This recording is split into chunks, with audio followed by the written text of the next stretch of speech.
Juma Mubarak ajjuma ñaar fukki fan ci weeru décembre atum ñaari junne ak fukk ak juróom ñeent ñu ngi ci njeextalu at mi tey jii la ñuy ndar keppal sunu ayu bés bu aay bu nekk ci Good Morning Africa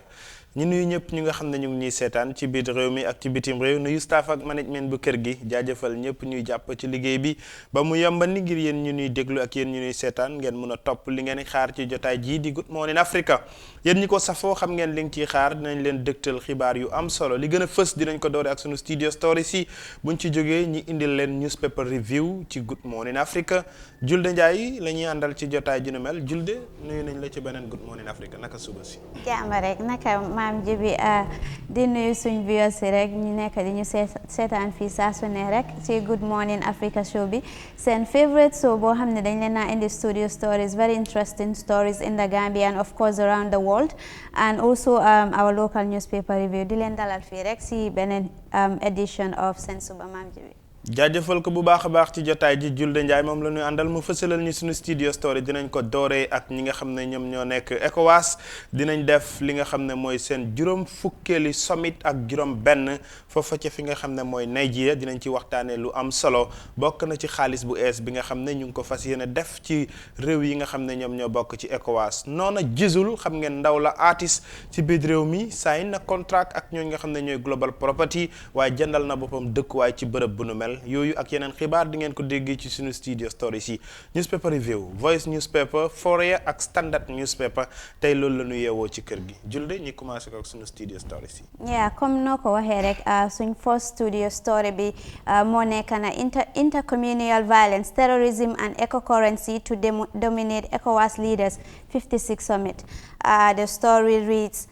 story bi moo nekk ne the West African regional leaders will meet in Nigeria's capital, Nigeria, from today, the 20th to Sunday, 22nd December, for the 56th ECOWAS Head of States and Government Summit. The key among the regional leaders' agenda of discussion is expected to be the ongoing intercommunal violence and terrorism in West Africa and the introduction of Bloc 1 currency, the ECO. The Gambia's President Adama Barrow will travel to the summit in next 1 hour time alongside a government delegation. The introduction of the ECO currency has been postponed multiple times and the newest target date is 2020. The ECO is the proposed name for the common currency that the West African Monetary Zone plans to introduce in the framework of Economic Community of West African States. This will create a common currency for much of West Africa.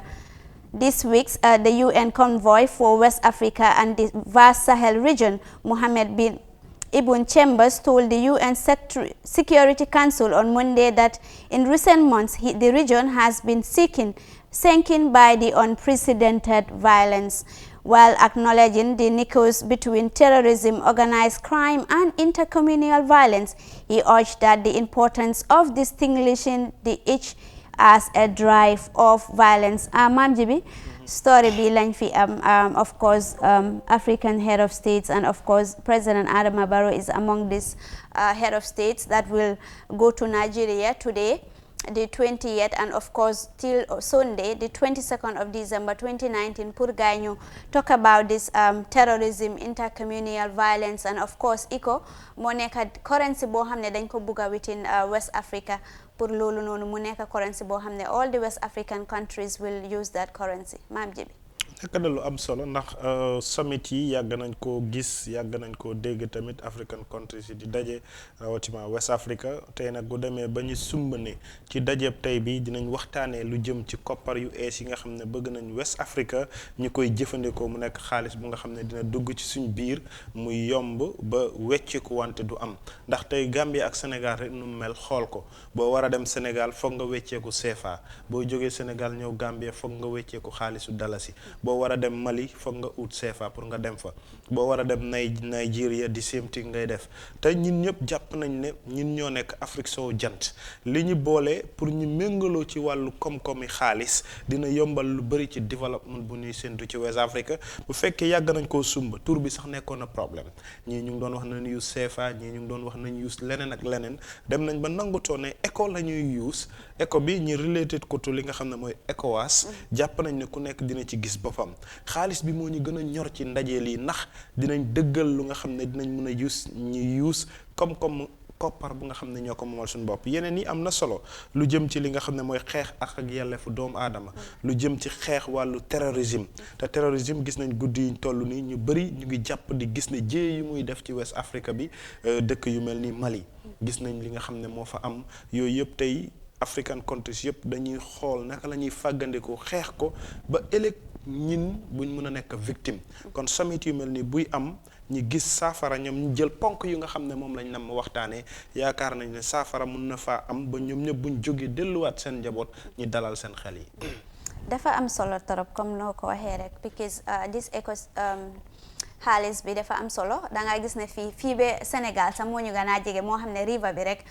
géej bi rek moo nekk suñ diggante, waaye da ngaa dem Sénégal suma maas yi yëpp soo waxee CFA it's very difficult, xamuñ ko. so loolu loo xam ne like lu bari xëj na si loolu na muñ nañ laa sàcca si loolu lu bari mun na mu am. waaye this ECO thing I think is very important pour the West African countries yoo xam ne like ñu am one currency boo xam ne loolu sax dina dimbale in terms of inflation and other things. so dafa am solo trop maam ji. te dina rataxal business bi, te businessman yi jàpp naa ne ñoom ñëpp tey seen business yi mu ngi ci biir dëkk yi. tey soo demee am na business yi nga xam ne ñu ngi Sénégal te businessman moo ko moom africain la. mu ngi Mali. tey nga xool lu mel ni li nga xam ne moom moo nekk ku ñuy defar ciment bi. ciment bi compagnie bi ko moom jàpp nañ ne mu ngi Nigeria. te ci compagnie bu tasaaroo na West Africa yëpp. tey bu fekkee benn xaalis la ñuy jëfandikoo, li koy Nigeria di jëndee la koy Gambia di jëndee. li ko Sénégal di jëndee la ko Gambia di jëndee. te léegi this free trade agreement sax mu ngi am. this African continental free trade agreement. waaw dafa gën a yomb. loolu daal ñu ngi am yaakaar ne saafara dina ci juddu, te lu bu demee ba summit bi dem na ba toll ci 56 summit solution war naa mën a am ECOWAS ñi nekk benn. ci lépp lu jëm buñ dem ba foog ne bu West African countries nekkee ci fitna la ECOWAS di ñëw di saafara comme niñ gis 2016 Gambie ñëpp doon xaar ne ECOWAS ñooy ñëw saafara yëf yi ak yooyu. nekk na lu nga xam daal xam naa ne fii ak muy jeex monde dinañ ci gën a am yaatal ci xam lan mooy solo si ndaje li nga xam ne ñoom ñu ngi koy def. incha allah ci ñu dem ci beneen xibaar bi ICC. Yes. The next story, our studio story, of course, is ICC prosecutor tells UNSC that Sudan's al-Bashir, 5 suspects must be brought to justice. Of course, the story is prosecutor of the International Criminal Court, Fatou Bensouda, has told the United Nations Security Council that Sudan must ensure that the 5 ICC suspects, including former President Omar al-Bashir, are brought to justice without undue delayance,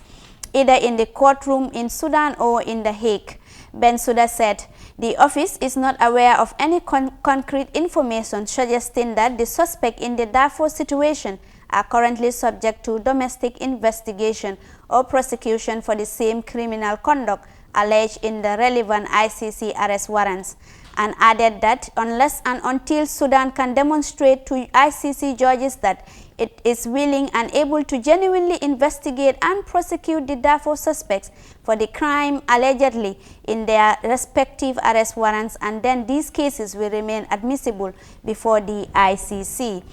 On December 2014, a court in Sudan's capital convicted former President al-Bashir and sentenced him to 2 years in detention in a state-run reform center after he was found guilty of charges of corruption and illicit financial gains. This is the first of many cases against Mr. al-Bashir, who was removed in power this year after nearly 30 years rule of one of the biggest African nations.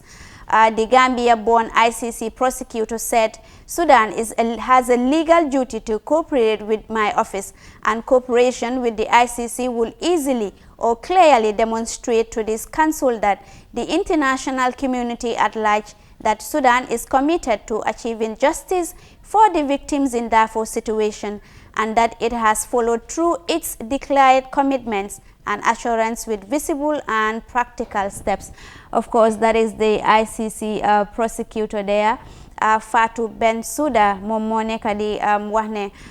the Sudanese president al-Bashir, Omar al-Bashir, dañ koy prosecute moo nekk ne like prosecution am bi bum jël time. So of course there is an insert there for the ICC prosecutor Fatou Bensouda. Let's take a listen. Sudan must ensure that the 5 ICC suspects in the Darfur situation are brought to justice without undue delay, either in a courtroom in Sudan or in The Hague. In this way, this Council's referral of the Darfur situation to my office can finally yield tangible results in court for the victims this Council sought to protect. And progress can be made towards resolving this Council's referral of the Darfur situation to the ICC. Thank you, Mr. President. Mr. President, let me also... The office is not aware of any concrete information suggesting that the suspects in the Darfur situation are currently subject to domestic investigation or prosecution for the same criminal conduct alleged in the relevant ICC arrest warrants. Unless and until Sudan can demonstrate to ICC judges that it is willing and able to genuinely investigate and prosecute the Darfur suspects for the crimes alleged in their respective arrest warrants, then these cases will remain admissible before the ICC. Sudan has a legal duty to cooperate with my office pursuant to this Council's Resolution 1593 and the jurisprudence of the Appeals Chamber of the ICC. Cooperation with the ICC would clearly demonstrate to this Council and the international community writ large that Sudan is committed to achieving justice for the victims in the Darfur situation and that it has followed through on its declared commitments and assurances with visible and practical steps. And of course, that is Fatou Bensouda, the ICC prosecutor there. Maam Jibe gis nañ ne ICC prosecutor bi Fatou Bensouda mu ngi wax ne like buñ waste time in making sure that ñu prosecute moo nekk the president of Sudan, Omar al-Bashir, ak of course 5 other suspects. Léegi mu ngi wax ne loolu luñ munti gaawee rek moo gën a baax.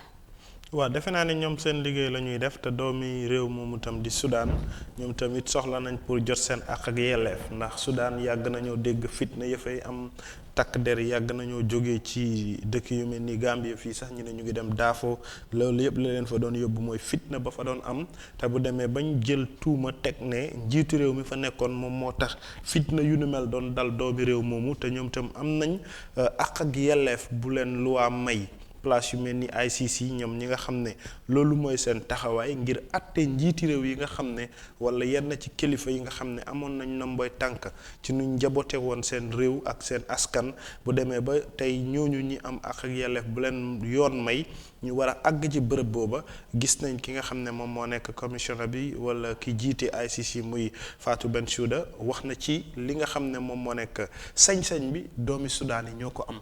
ak lu ci mënta xew ñoom ñoo mën a proteste pour wane ne ñoom la leen métti bañ jël ki nga xam ne mooy seen njiitu réew yóbbu ko ci attekaay boobu noonu nañ atte li nga xam ne moom moo nekk ak yelleef buñ soxla ngir bu naxatal wala ñi fa ñàkk seen bakken ak yu jëm ci yooyu yëpp saafara mun cee am ci nu mu gën a gaawee kon liñ mën a jàpp rek mooy yaakaar nañ ne Soudan tamit dinañ jël seen responsibility muy concerned citizens yi nga xam ne ñoo fa nekk ci lépp lu jëm ci ëllëgu atte bu ñuy atte seen njiitu réew ngir saafara mun a am ci ñeneen njiiti réew yi nga xam ne ñu ngi def ñaawteef wala ay njublaan wala ay njuuj njaac yu jëm ci seen njaboot ñi dàkkal lu nu mel ndax loolu moo tax a jóg kër gi. Lolo mo tahajo kirgi. Of course, that takes us to the next story, and it is a Gambian artist, Jizzle. Jizzle owns a home with Global Property Science Partnership. One of the Gambia's rising stars, Jizzle, has owned a brand new home with Global Properties and signed a partnership with the property agency. The Bakau-based youth artist brought this new home at the company's Tujereng estate, where it is building about 200 units with affordable housing scheme starting from $1.7 million. More in this report. One of Gambia's rising artists, Jizzle, has owned a brand new home with Global Properties and signed a partnership with the property agency. The Bakau-based artist bought his new house at the company's Tujereng estate, where it is building about 200 units with affordable housing scheme starting from $1.7 million. Since his emerging in the Gambian music industry, Jizzle became one of the most fancied artists and have recently launched a new album which pulled one of the biggest entertainment crowd. Global Properties have been supporting Gambia's music industry since its inception, and this new partnership with Jizzle is hoped to yield fruitful mutual benefit. Saul Fraser, Global Properties Chief Executive Officer, said his company is delighted to sign partnership with Jizzle, saying the young artist has been working hard and dedicated and loves what he is doing. Mr. Fraser said his company doors have always been open in supporting different people in the country, especially the youth. He commended Jizzle for choosing Global Properties to provide a home for him, assuring him of the company's support at all times, saying that this is the first endorsement contract Global Properties have ever signed. Well, just to show you how much we value him, this is the actually first endorsement contract that our company has ever signed. Yeah, and that is how much we value him. So he's basically raised the bar very, very high. And for anybody who wants to come and join us should do above or similar, because it's something that we're very, very proud of. Like I said, Global Properties is a young Gambian company, and to associate ourselves with a young Gambian artist also doing very, very well is something that we're really, really proud of. Jizzle said it is a pleasure to own a house with Global Properties and hope that the partnership will benefit both parties. He said the property agency have been supportive to many Gambian artists, which have paved the way for young artists like him to get to this level. Yeah, well, Global Properties is one company that I know supports Gambian music, since the Mandimori times, Mighty Joe them, T-Small them, I've seen, Global Properties supporting them, and that's something that, because those were the people that paved the way for us, so, indirectly it got connected to us, so I'm saying thanks to Saul and the whole Global Properties team, we're going to do big things this year. It's not just going to be signing and, we're going to really do big things and take the music to another level and, let them not worry. My side is, okay, I'm going to make sure the whole world knows about. Since its inception, Global Properties' priorities have been to ensure housing is accessible to all, especially the young people. It also strives to embrace and drive change in the industry. Reporting for Africa News, I am Amadou Kante. Of course, that is Amadou Kante. They are reporting about the Gambian artist Jizzle owning a new home. Mamji bigis na inefine Jizzle. He is one of the few, of course, artists in the Gambia who own a home, which I think is a laudable initiative, because over the years, the English Nefi Gambia, like most people are saying, danga woya besona, do am kirsa. Like, I think this is a very good initiative, a young artist like Jizzle owning a home. Wa dañu delo ñukal Global Property ndax li tax moy Jizzle depuis November programme bi ak album launching bi mu def Independence Stadium bu ko réew mi bàyyi woon boppam rek tey di doon jot lu mel nii waaye moom tam lim liggéey ba askan wi ko wuy ji woon ca Independence Stadium tax tey jii mu mun a siggi ba compagnie wóolu ko di say nag moom li nga xam ne mooy contrat ba mun a amal boppam dëkkuwaay loolu yaakaar nañ comme li nga wax la dina dalal xelu ndaw yi nga xam ne amuñu woon yaakaar sax ci ëllëgu réew mi ñu dugg ci lu mel ni musique ba mun a am lu raw li Jizzle am moo tax dañ koy delloo njukkal ñi nga xam ne ñooy Global Property xam nañ ne wëllëree kër gi lañ ñun tamit li ñu leen di wax rek mooy ne ñu ngi leen di congratulate ci liñ wax te ku nekk xam na ne li Jizzle wax ñin sax mën nañ koo seede ne Global Property dañuy jàppale li nga xam ne mooy réew mi tey buñ jëlee ndaw li jàppale ko ci wàllu dëkkuwaay yemuñ ci loolu say nag moom contrat bu nga xam ne dina nekk lu yaatu ci luy jëmmal compagnie bi luy dooleel ndaw li loolu mooy doomu réew li ko war ci réew ndax doomu réew mu nekk lu ñuy wax rek mooy da ngay xool lan laa jëriñ suma réew bul xool lan la réew mi jëriñ mooy compagnie yu mel nii luñ gis Global Property luñ def Jizzle tamit lim def yaakaar nañ ne keroog bés boobu nga xam ne woote woon na ko ca Independence Stadium ña fa jëriñoo bari nañ lu ëpp sax moom lim fa am ndax keroog jaaykati ticket yi jëfandikoo nañ fa tax drivers yi jëriñoo nañ fa ñu dee jaay pétrole ak essence ak gasoil jëriñoo nañ fa tey ndaw yu mel noonu dafa am lu ñuy jëriñ seen réew ba ëllëg réew mi tam mën a am yaakaar ci ñoom ba ñu mel ni Global Property nuñ jëlee dëkkuwaay jënd jëf li nga xam ne moom moo nekk agreement buy tax ndaw li mu amal boppam dëkkuwaay te ëllëg yaakaar nañ ne comme niñ ko waxee ci suñu ndoorteef rek lii dina dalal xelu xale yu bari julde waaw dafa dal xel xale yu bari because Gambia fi ñu ñoo ko moom fa ñu supportante time boobu noonu danga dee dégg sax yeneen countries yeneen artistes yi dañ dee ñëw fii xam nga ñu am millions dem si seen dëkka but léegi da nga gis ne Gambian si ñu fii di supportante xam nga it shows ne like you know Gambian music industry bi mu ngi jëm si kanam te loolu is a laudable initiative da nga gis ne like youngsters who are coming who are looking up to ST ñu nekk di look up to Jizzle dañu wax ne okay now that Jizzle am na kër mun na am man tamit su ma duggee si music industry bi maybe I can have a kër or more than kër so dafa nekk loo xam ne dafa am solo torop di congratulate Jizzle on this good move because this is really an achievement, a big one. Nga am concert boo xam ne like thousands, we have seen the concert. Liam bi book programme am bi stadium bi dafa fees loo xam ne like dafa war a continue in the Gambia here. The congratulations to Jizzle ci génn ci album launching bi yokkute baa ngi am.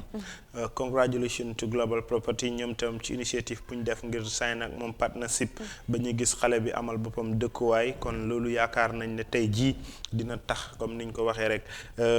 ñi amoon yaakaar ne music industry bi kenn mënu cee tekki tey ñoom ñëpp defe naa ne xam nañ ne li Jizzle am yeneen artiste dinañ am lu ko ëpp ndax li tax mooy comme yokkute ngi am te li nga wax la démb ak barki démb gis nañ ne foreign artistes yi ñu doon ñëw di benefit ci Gambia bi tey gis nañ ñun ñëpp jàpp nañ ne is our own we taking things on our own lii is a big example lii lañ doon xaar let's take things on our own ñi xam ne suñu ndaw yi ci dëkk bi lañ mën a tekkee ñin ñoo mën a def ñoo ñi tekki ñoom tam ñin ñoo leen mën a def artiste am kër gu rafet dina tax nit ñi fonk la am waruwaay bu rafet dina tax nit ñi fonk la woote ndaje génn dina tax foo génn ñi am cofeel ci yow te actually loolu lañ nekk di gis ci industrie bi yaa loolu moo ñu jeexal ci suñu studio story si ñuy jaajëfal ko Julde Njaay jaata waaye nag comme ni ñu koy waxee rek jaajëf bu dul ànd ak wàcc la dañuy continuer xuus ci Good Morning Africa léegi njeextalu bàkk bi moom moo ñuy dugal ci suñu newspaper review gàcce ngaalamal ñi ko dooleel muy Star GSM nee naa leen loo leen bëgg ci mobile accessories boo leen demee seeti seen makkaan fii ci Tabokote ñu nga fa nga dem opposite OJ Johnson ñu nga fa number téléphone yaa ngi noonu ci suuf yéen a ngi koy gis kon gàcce ngaalaama Star GSM bàkk bi moo ñuy dugal ci suñu newspaper review njeextalam ñuy ànd ak moom dellu si léegi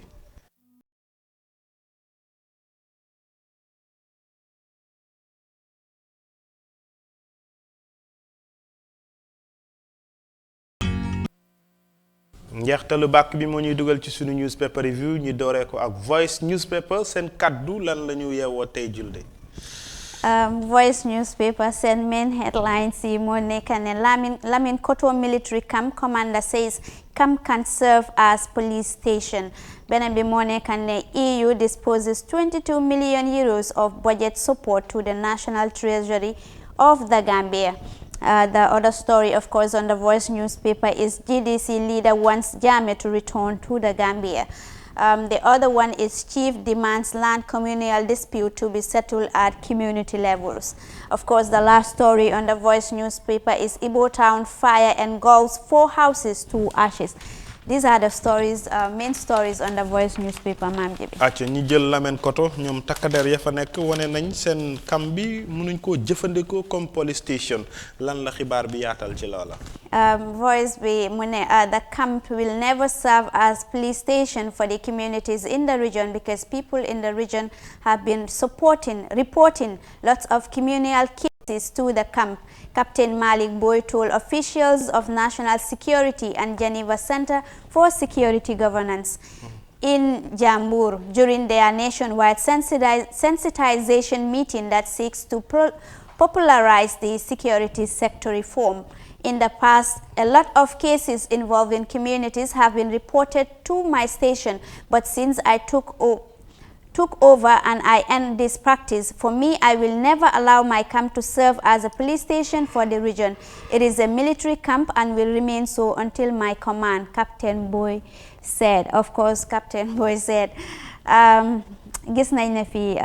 communal disputes moo nekk community among the community gaa ñu ngi am jotee waaw is there land issues or of course other issues that has to do with the community léegi moom mu ngi wax ne Lamin Koto military camp is not like cannot serve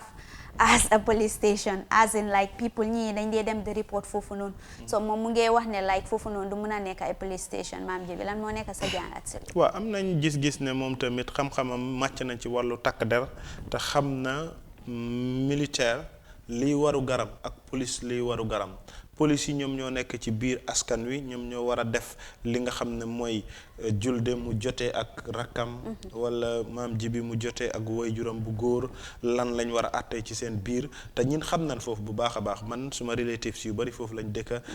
surrounding village yooyu muy jëmali yi wër foofu yëpp I know they very well te xam naa ne ñoom ñi dëkkee foofu yëpp Lamine Koto lañ yaakaar muy kam bi moom lañ yaakaar ci security kon ñi nga xam ne ñoom ñoo nekk nguur gi ak inspecteur général ak IGP ñoom ñëpp ñoo war a xool ci kii lim wax ñu xool naka la ñuy defee pexe ñu create a police station surround that area bu nga xam ne dina jàppale community bi ba ñi nga xam ne ñooy soldats yi muy kam bi ñoom ñi xam seen responsibility xam nañ ko ba pare waaye askan wi ñi gindeeku ñi xam ne ñii li leen fi indi mooy aar li nga xam ne moom moo nekk territoire boobu noonu dafa uute ak ñi nga xam ne dañuy nekk ci biir askan wi di xool julde mu joteeg diw wala diggante diw ak diw ak diw te loolu police yi ñoom ñoo koy def kon kii liñ wax rek jàpp nañ ne wax na security reform soo ñëwee ci security reform faaw ñu féewale takk der yi ku nekk lan mooy responsibility te xam seen responsibility mooy tax soldat bi xam li ko war para bi xam li ko war ki nga xam ne mooy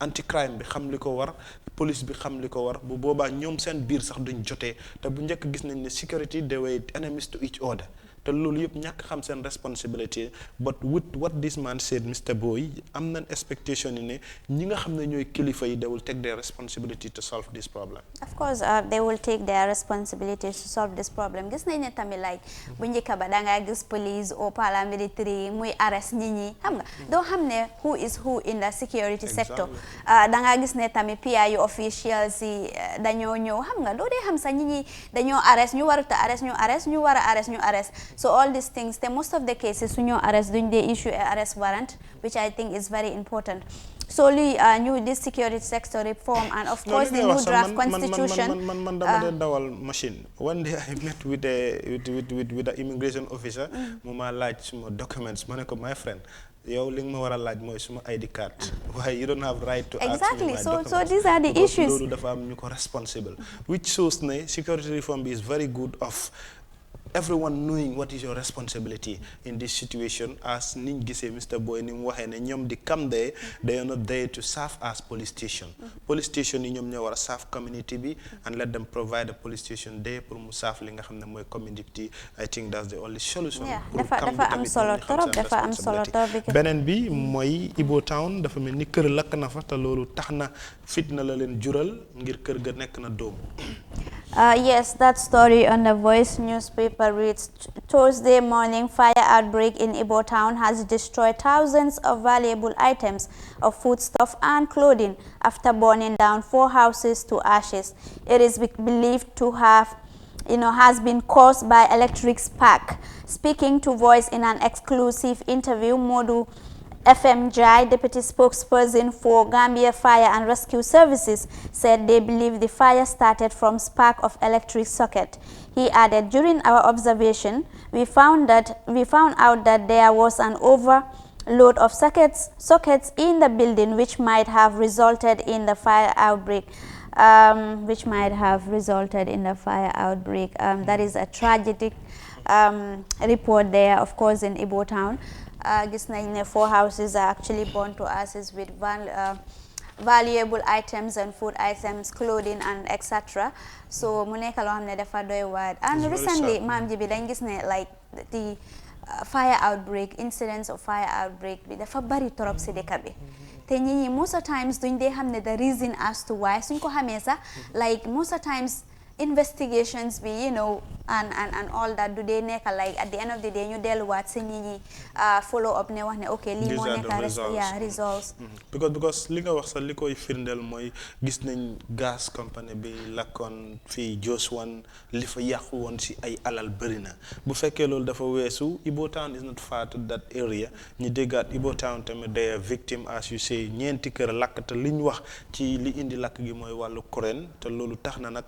nawek war na ñoo xoolaat ñoom tam seen liggéey wala ñi nga xam ne ñoo moom seen kër yi bu dee ñu dee def wearing system bi dañoo def wearing system bu nga xam ne at the end of the day mun naa indi incident yu mel nii loolu yëpp responsibility nawek la pour ñi advise nit yi joxe sensitization wane ne courant dafa nekk lu nga xam ne dafa serious yan equipment lañ mun a use ci suñ kër yi plugs yi adopté yi ak sockets yi ba ëllëg du indi incident yu mel ni tey ñii lu ñàkk ci alal fitna bi nga xam ne lii mun na ko faa jur nit mënoon na ci ñàkk bakkanam waaye liñ ci jot a dégg ne alal moo fa yàqu lu xayma ñeenti kër fu ñu lakkee ba nekk dóom loolu la fa yàqu ci alal bëri na nawek am nañ ci responsabilité bu nga xam ne ñoom tam war nañoo jël seen matuwaay ba lépp lu jëm ci liggéey bi nga xam ne ci seen loxo la nekk ëllëg lu muy yàq nañuy xam ne lii moo koy waral ba ëllëg ñi mun cee jël jéego yi nga xam ne saafara dina ci am.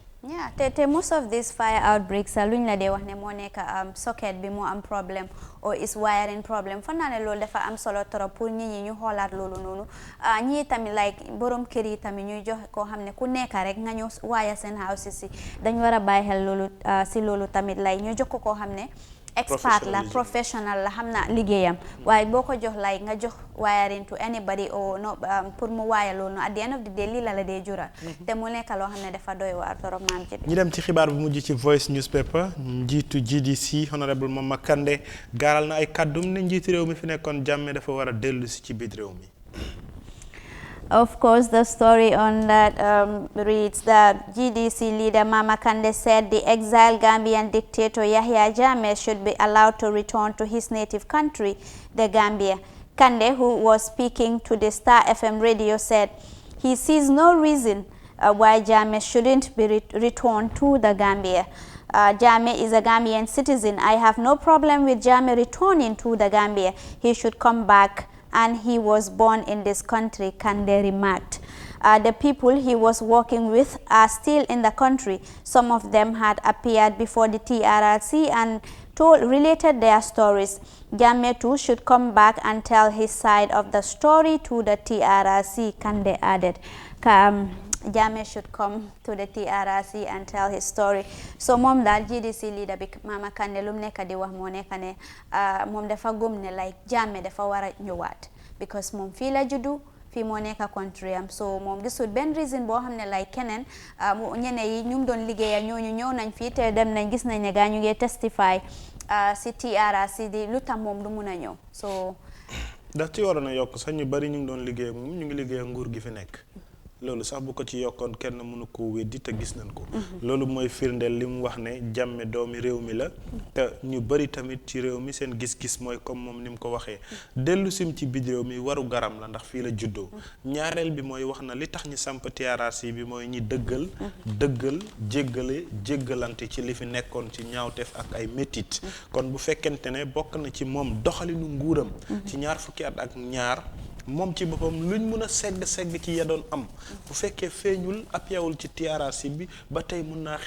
naa tey xelu nit ñi ne am na luy lëndëm ci yëf yi moo tax tey bu dellu seen ci biir réew mi dina doon gën a yombal sax liggéeyu TRRC pour ñi xool naka la Jammeh itam di ñëwee appuyer ci TRRC bi wax side of his story ci situation yi nga xam ne dégg nañ ñu bari liñ wax ci li nga xam ne moom moo nekk deram te nit ñi foog ñu understand ne doomi réew rek la mën a doon mooy ku baax mooy ku bon muy ku def lu bon muy ku def lu baax ak lu mënta xew nit ñi mënuñoo dàkkal génnee ne Jammeh nekkatul Gambian ak anyhow it is he was a former leader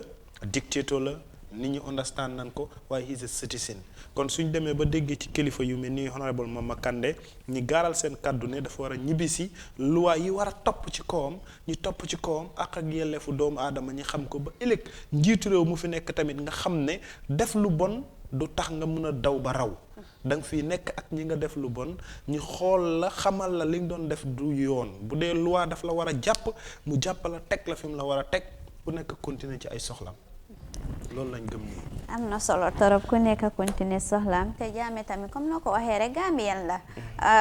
dafa am right like any other Gambian here waaye anyway gars dañoo def seen liggéey TRRC bi and of course the justice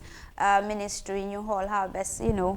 Jammeh but I think ne tamit ñu ngi xool moo nekk lu gën ci réew mi so but he is a citizen loolu noonu kenn mënut koo lii te kenn mënut koo wax ne doo ñëw because and all that but non man my expectation sam mooy situation yi li tax ñu génnee woon ko mooy security threat la ñu bëri doon am at that situation xam nañ ne Jammeh was over control all the security waaye gis nañu within these 3 years security reform bi tax tey ñi déggee from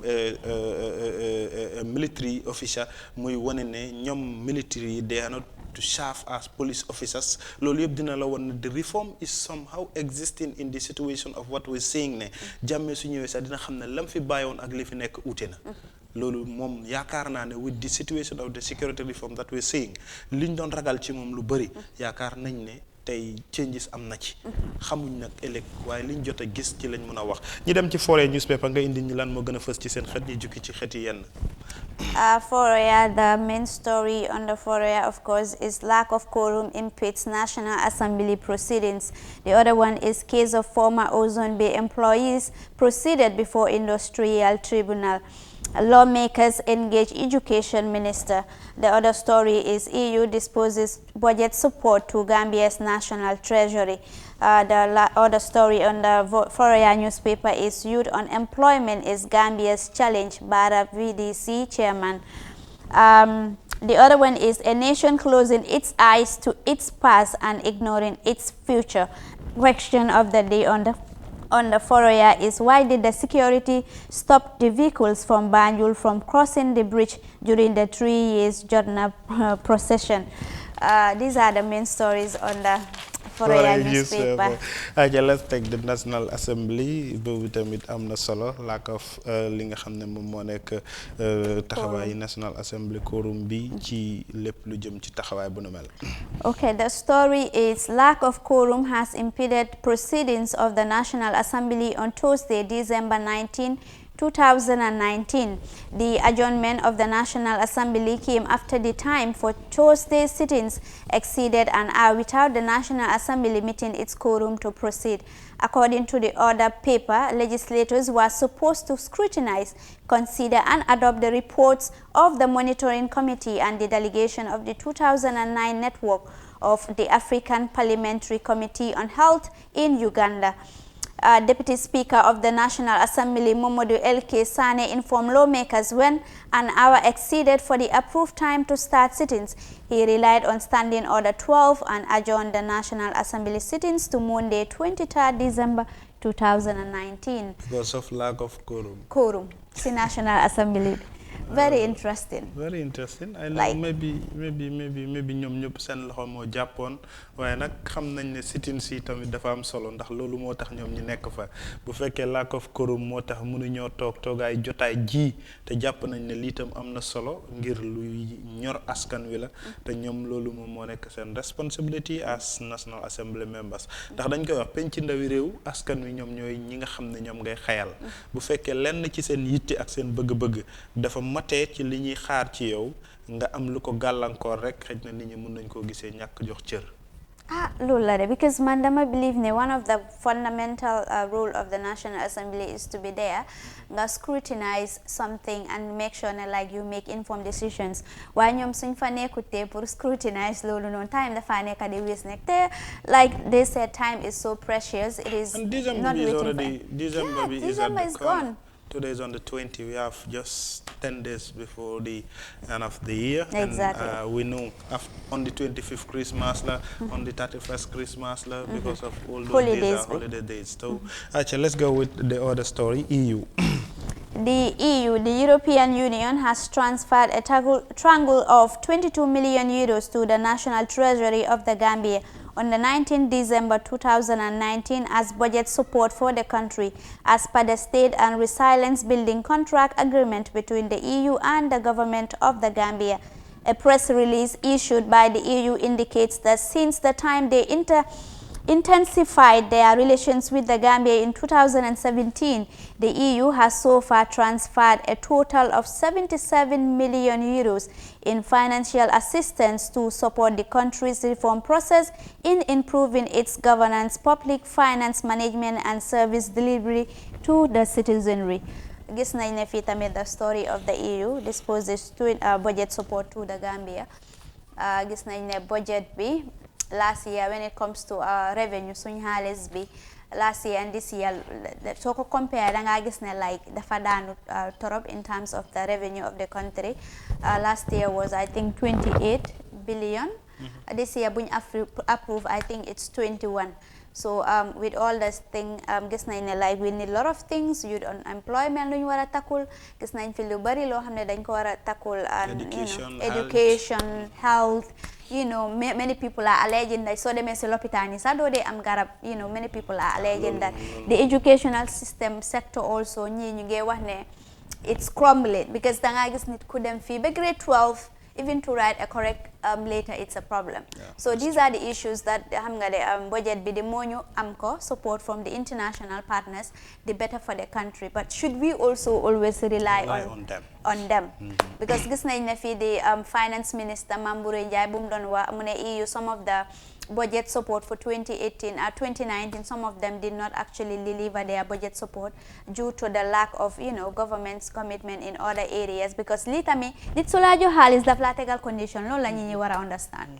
ok loolu am na solo EU defe naa ne li ñuy xaar ci ñoom waaye nag ku yokkul da ngaa wàññi bu fekkee dañoo wàññi te ñu doon xaar ñu yokkal ñi xaj na ñoom tam li ñu doon séntu ci ñin ak nguur gi nga xam ne ñoom tamit li tax ñi digge woon ne dinañ ñi dooleel gis nañ rek nguur gi biñ toogee 2017 ñaata lañ déggoon la Gambia am ci li nga xam ne moom moo nekk donate mu nekkoon xaalis bu ñu doon yaakaar ne bu ñëwee tey ji julde mu ngi dawal otom maam ji bi samp na këram tungs mu ngi dawal otom te lépp dafa mel ni wananta mujjee na ak ay gëtëm lépp dafa mujjee naax saay tey bu ñu demee ba ñoom ñi déggaat ne ok ñoom ñu ngi def seen waru gara ngir ñu ngi dimbale réew mi ba calculate nañ lu jëm ci 77 something million dollars yi nga xam ne ñoom ñu ngi koy fond li nga xam ne mooy government bi pour réforme yi nga xam ne ñoom soxla nañ ko lu ci mel ni security reform lu ci mel ni jox ak yelleefu doomu aadama yi seen waru gar ak yu jëm ci yooyu yaa ngi ko doon wax dégg nañ minister of finance keroog bu mu ñëwee ci national assembly bi mu ngi wax yu ci bëri matalewul li tax matewul mooy lañ yaakaaroon jotuñ ko te la tax jotuñ ko ñooñu tamit liñ soxla woon ci réew mi mooy matalee li nga xam ne mooy diggé yi ñu leen def ndax comme wax nga ko ku lay jox ku lay abal bët moo lay won fi ngay xoolee te loolu lu jar a bàyyi xel la moo tax dañu war a xool naka la ñuy jëlee suñuy bët ñu jëfandikoo ñi utal suñ bopp koom-koom xam ne koom-koom bi ñuy am ñoo koy ut ñoo koy liggéey ñoo ko mun a jëfandikoo ba kenn duñu tegal condition yi nga xam ne ëllëg mun nañoo tënku ci loolu ba buñ ci yaakaaree ba ëpp mu gàllankoor ñi dem ci xibaar bu mujj dafa mel ni ki nga xam ne mooy VDC bu Baara wane na ne ndaw yi nekkee ci gox bu nu mel ñàkk liggéey bokk na ci li leen gën a sonal. waaw bokk na ci li leen gën a sonal moo nekk di VDC chairman moo nekk Bara, and the story is Alfousseni Diouf, the chairperson of Bara Village Development Committee, has told Foroyaa that youth unemployment is one of Gambia's challenge, which drives young people to use the backway journey to reach Europe, where they think they will find employment and take care of themselves and their parents. Diouf made these statements after government officials visited the victim's family in Bara. These youths leave this country because of lack of opportunities. Everybody wants to prosper and there is no means to achieve this, he said. He urged the authorities to provide more work opportunities so that the youth will stay and make good living in their own country. Of course, that is the VDC chairman, Bara. Moom mu ngi wax ne lack of unemployment moo nekk di drive so many people si back way gis nañ ne just recently close to 58 people ñoo xam ne dañ gaañu youths most of them are actually from Bara, so mu nekk loo xam ne dafa daw yaram te mu doy waar torop waa doy na waar ndax li mu wax nii moom VDC bi ñun Africa TV dem nañ fa coverage the same thing la families yi nga xam ne they are victim of ñi nga xam ne ñoom ñoo nekkoon back way youths yi wax nañ lu nu mel. They even went further of saying even a tertiary institution nekkut fi nga xam ne moom moo nekk North Bank rawatima Bara ci boppam amul benn compagnie bu nga xam ne doomi Bara mun naa jàng ba wàcc xalaat ne moom dina liggéey ci biir li nga xam ne mooy Bara. Loolu nekk na lu nga xam ne ñoom ñu ngi koy joytu fenn lañ am fu ñuy liggéeyee mooy ci géej gi te liggéey boobu doxeetul noonu loolu yëpp buñ ko jooytoo dafay wane ne ñoom firndeel nañ ne ndaw yi nekkee biir Bara ñàkk nañ fu ñu xëyee loola tax na fitna bi am ni ñoom ñëpp ñu ngi koy méttitlu waaye war naa tax nguur gi gestuwaat gannaaw gox boobu xool naka lañ leen mën a dimbale ba xale yi am fu ñuy xëyee ñu dem ak standard newspaper xool ñoom tam lan la ñu yeewoo ci seen i xët ñu jukki ci xët yi yenn faram fàccee ko moom na da ciy kontaan bu ñuy ñëw ci standard ak julli day soppeeku xool leen standard. Of course, the standard newspaper is Army resolves standoff at the Gambia-Senegal border. The other story is 2.4 million hospital materials for Gambia. Customs officer tells SSR to expel bad elements in the service. Abdul Mane is a new TRRC chief investigator. The last story on the standard newspaper is Jammeh should come back, Mama Kande. Jammeh should come back, Mama Kande said. ñi dem ci takk der yi ñoom wax nañ fitna bi nga xam ne amoon na ci border bi diggante takk der yi Gambia ak Sénégal ci border bi dafa mel ni am na kilifa yu jóg pour saafara ko.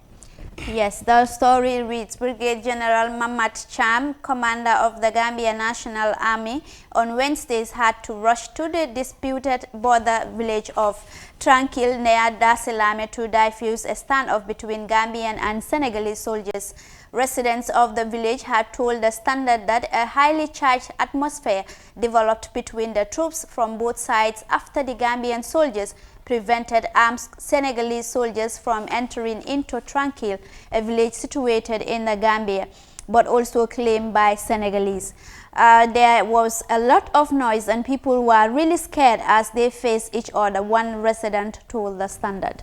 That is the troops there, of course, our army. So in soldari ak soldari Senegal si ñoo nekk di am a bit of, fracas over the border. Border issues between Senegal and the Gambia. ñoom ñu ngi wax ne Tranquil is actually in Senegal, whilst ñi ñu nekk fii Gambian troops yi ñu ngi wax ne déedéet it's actually in the Gambia, Mame Jibi.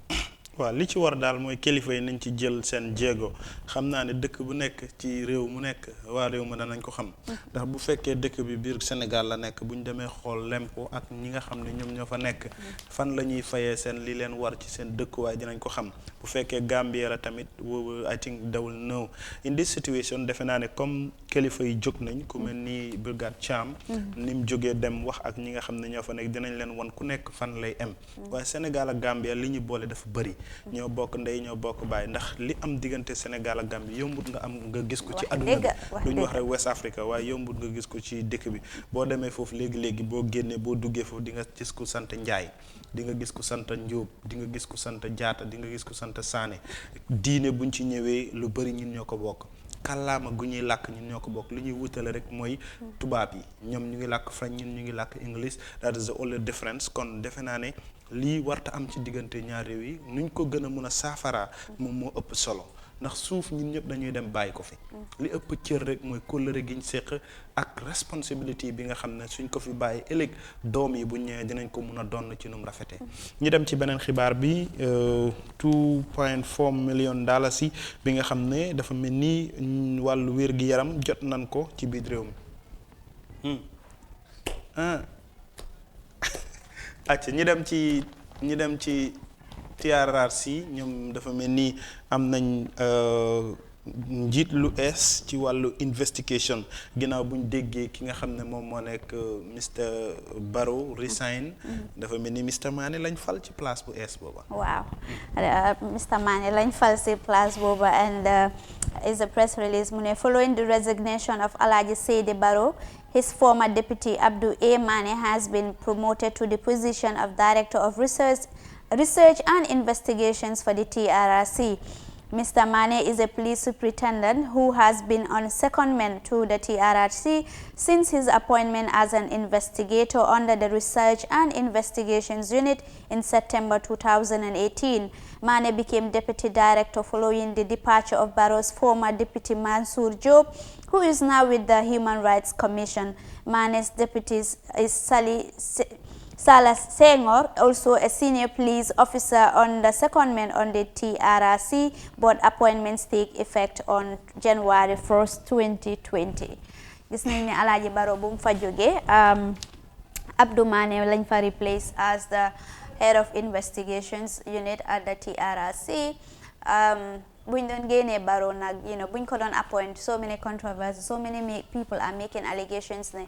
he is not fit because he was one time part of the coup plotters, and ñeneen tamit buñ génnee ñu ne because maybe dafa génn because TRRC bi ñu ngi ñëw am guys, and maybe they will discuss about the December D30 failed coup d'etat bi buñ fi amoon. So all these things are there, but actually lu gën a am solo moo nekk ne dañ ko replace ak keneen, which I believe ne professionals ñoo nekk ci TRRC bi. Lu am solo moo nekk ne gars def seen liggéey ci duñ ko waree. ok loolu li ci gën a am solo rek mooy comme ni nga ko waxee, defe naa ne jëliwuñ nit ci biti, ci biir ñoom ñi nekkoon ci liggéey bi rek lañ jëlee ki toppoon ci kawam ñi takkal ko ci. defe naa ne loolu tamit is a good move. ñu bëri xëj na lañ doon yaakaar ne buñ jëlee keneen ci biti mun naa indi conflict of ne ñi fa nekkoon mun nañoo gis seen bopp, waaye segam ki toppoon ci kawam kooku la wuutu. yaakaar nañ ne Mr Mane tamit am na experience ci lim jot a liggéey ak ki nga xam ne mooy Mr Barrow, ba moom war naa mun a continuer li nga xam ne mooy liggéey bi ci yaakaar bi ñu am ci TRRC bi ba investigation bi mun a continuer ci nu mu waree. ñu dem ci beneen bi chief nga tungs nga ne beneen story bi nga ne chief custom officer. ok ñu dem ak boobu noonu. ok suñ custom officers yi bi mu ne the head of customs in Basse, Babu Cisse, has told officials of the security sector reform that bad elements in the country's security sector must be removed. Cisse was speaking on Wednesday when the SSR team on nationwide sensitization tour reached Basse. Mr. Cisse said what happened in the Gambia during Jammeh's era has rather unfortunate because the entire security service was serving only one man, and that was Yahya Jammeh. As a result, it was members of the security services that were involved in human rights abuses and are apologizing to Gambians for that, Cisse commented. Cisse customs officer moom daal mu ngi wax ne li ñuul ci bad element waaw ñu ñuul si so mi ñu génnee leen because ñoom ñoo nekk di liggéeyal ci Jammeh waaye man dama teel na like suñoo remove kon it means half of the security sector la ñoo génne suñu waxee ne all the people that worked under Jammeh should be removed. But anyway, but I think with his statement of who were working willingly just because of Jammeh, they were security personnel yu nga xam ne dañ doon liggéeyal country bi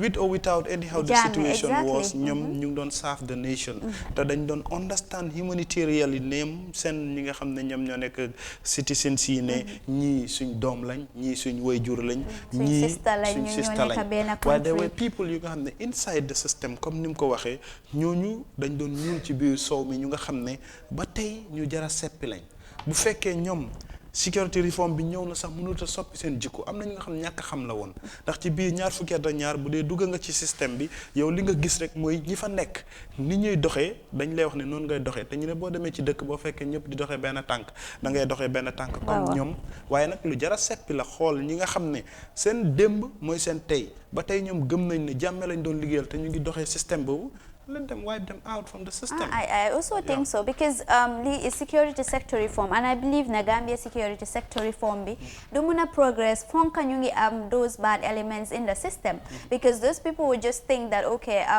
lu fa nekkoon loolu moo fa nekkati the same system that was there is the same system that will be maintained, which I think in order for us to achieve security sector reform, that is all needed. Security sector reform therefore broad. It's not just about the security but the way people see things and perceive things, the economy, the food, you have all these things loolu yëpp dafa involve security sector reform, so that dafa important pour ñu andi ñoo xam ne like they are willing to work for the Gambia and not just one individual. Not just one individual. loolu moo ñuy jeexal ci sunu first part of the Good Morning Africa